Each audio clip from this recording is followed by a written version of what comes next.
Hi there. Combined lists are a great way to filter datasets using different criteria. To get started, create a combined list. For this, go to Settings, List Management, Combined Lists. Then, click the Add New List button. In the first step, you should name the list. The description is optional. After, select a primary list. This list will be processed depending on the combination method and a secondary list.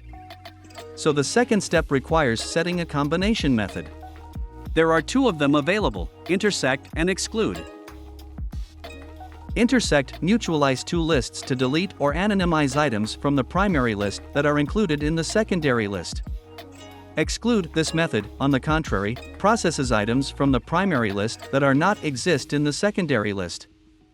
And then, in the third step, choose the secondary list type and the secondary list itself.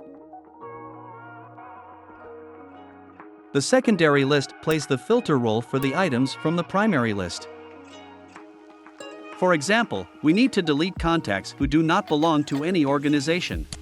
So, we set a primary list that contains random contacts for a specific period.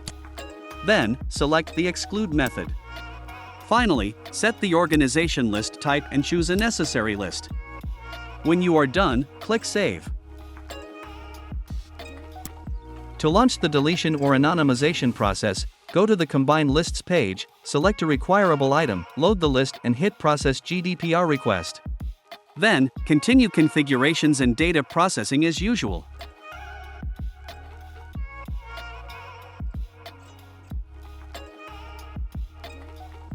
If this tutorial is helpful, subscribe to our channel and social media you can find in the description below.